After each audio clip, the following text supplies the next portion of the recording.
Hello everyone, welcome to part 5 of the Xray T4 2014 build series.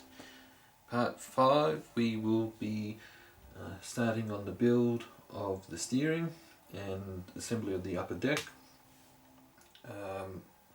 As always, there are a few things that I've done ahead of filming, just purely to save on time.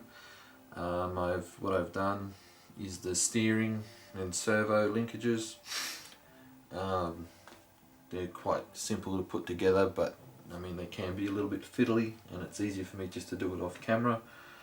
One thing I will share with you is when you build or assemble the linkages, I find it is good to have a pair or set of digital calipers. These help with the building.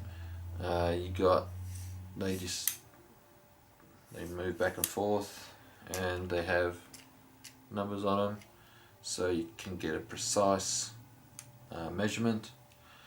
So I use these for building or for assembling them.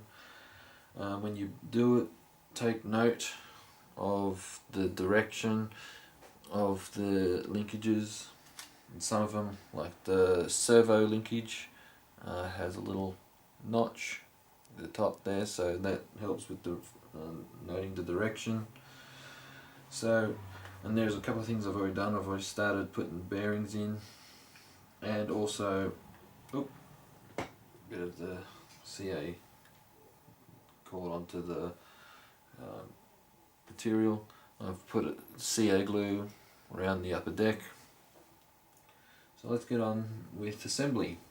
So as I said, I've done the linkages, so now just need to put bearings in. I've also gone ahead and pre-thread locked the threads, so got all the holes on the chassis got thread lock in the metal parts. So we've got bearings in, put the bearings in the linkage.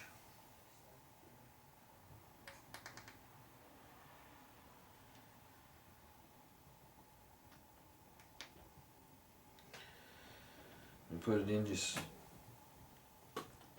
press it down, make sure it's in nice and firm. Okay, pretty simple. Okay, so now the next part is we'll need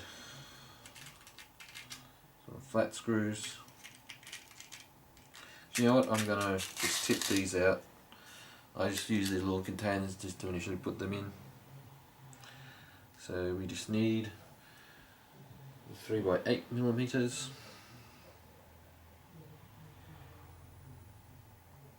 Okay, just make sure that there are no other ones. No, it's all good. Okay, so these are going in on top like so. So what we'll do is we'll need our 2mm X wrench or hex driver,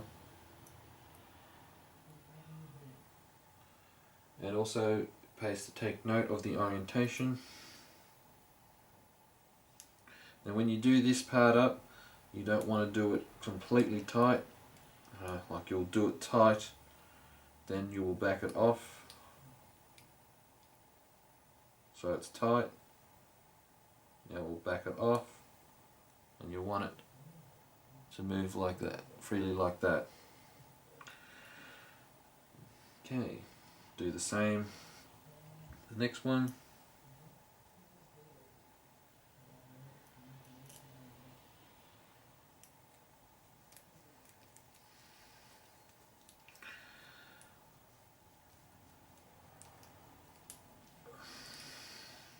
Okay, so it's tight, back it off, moves nice and freely, that's good.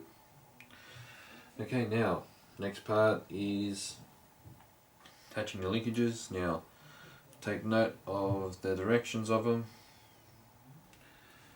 and we will need 2 thin washers,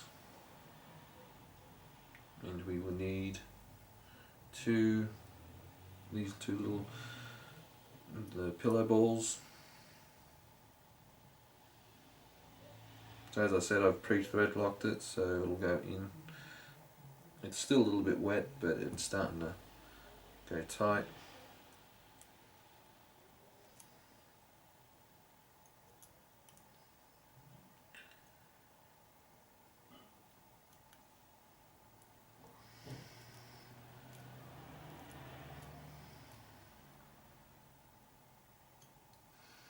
Okay.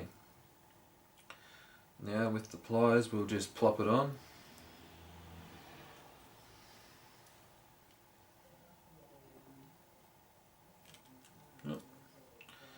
Actually, I'll see if I can do it without the pliers.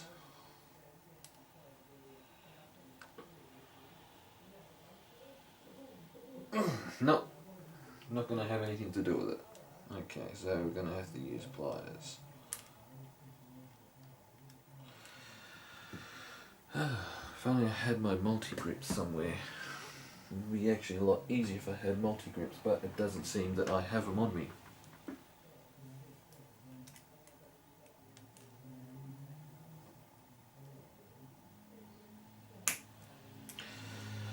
Okay, next one.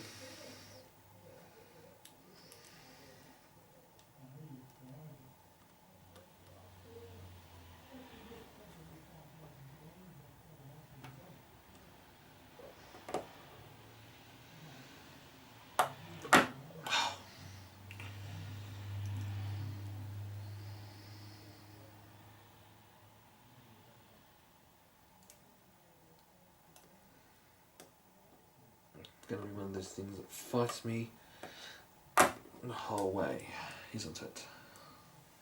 Excuse me folks, I'm going to have to do this a bit off camera.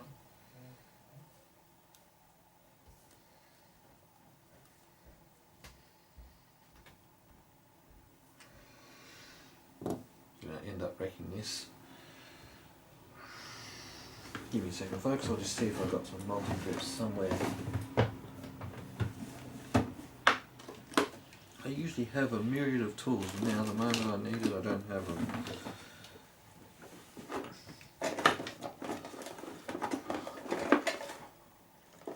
Ah, would you look at that? Here we go, multi-grips.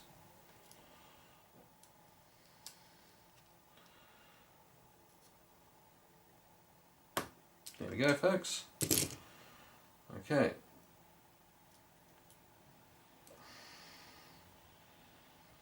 So that's that section done. So next part. Now what I have done is I have built the servo horn.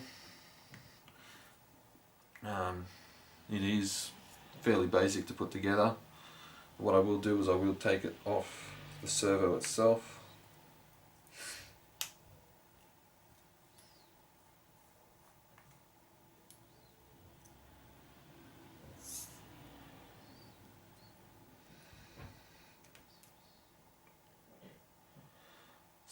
The servo saver is a little cumbersome, but once you've done it, it is quite easy to do.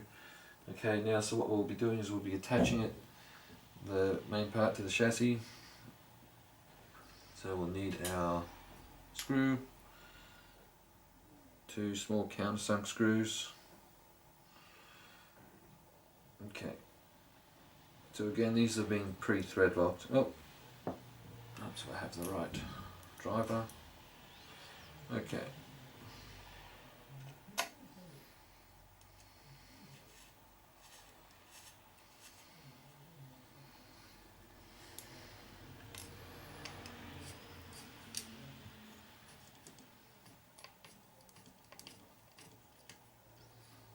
Okay, next one.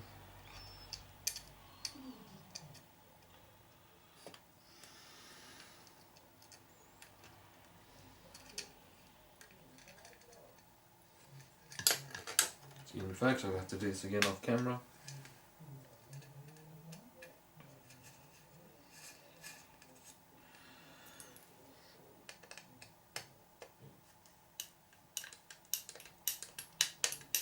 And the thread lock will actually help those stay on. Okay, so now we'll put these on. and it will just sit on here like so.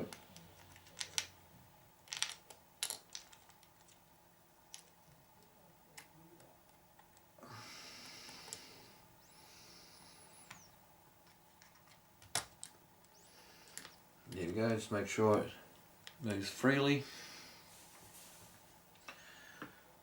Okay, now the next part is we put on the upper deck. It's pretty simple.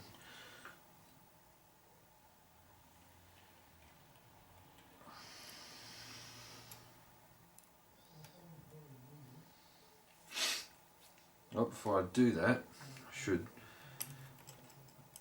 put on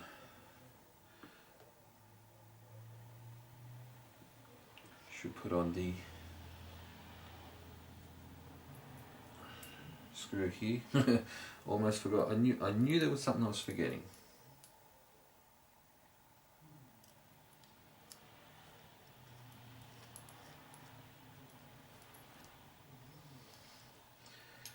And the linkage. You know what? I'm going to have to take this off, aren't I? I'm making an absolute hash of it.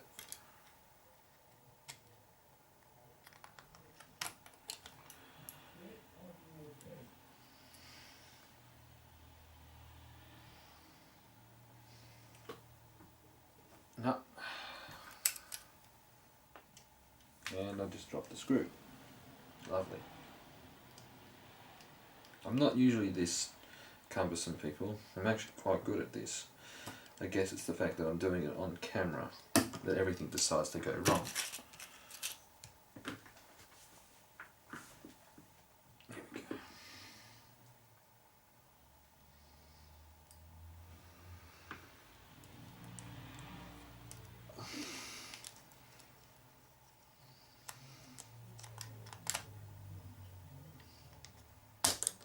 There we go. Here we go. And just make sure it moves nice and freely, which it does. And then we will put the deck on.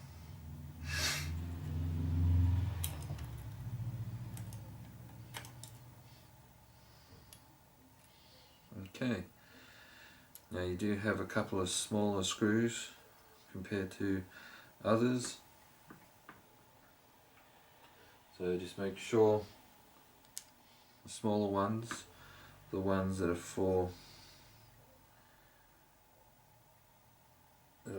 the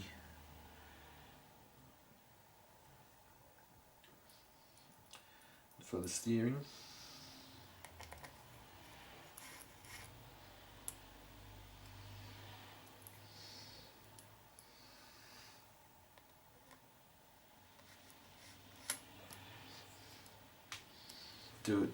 Just do it so they nip nice and tightly, don't get it like that. Alright, so the next part is we put all the screws in for the upper deck. Now when you're doing this part, folks, you'll want to tighten them up evenly. That way you won't tweak the chassis. And tweaking it isn't good because it'll cause the handling to be erratic.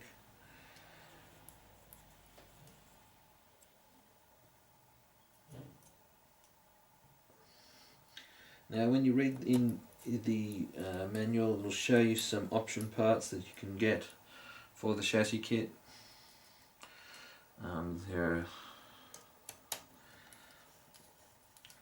There's some belt tensioner pulleys that you can buy.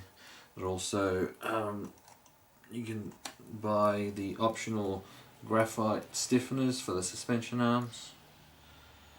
I mean, I'm not overly worried. I mean, I can usually work with what I've got, but I mean, if you're running modified classes, it'll probably come in handy for you.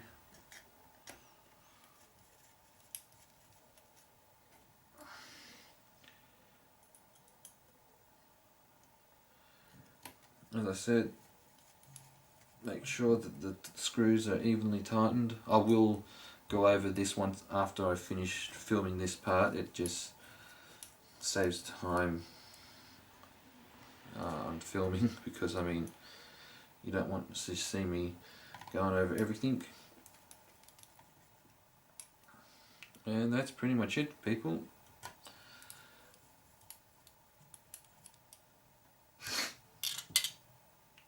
Okay, so what I will do off camera is I will attach the servo saver to the steering.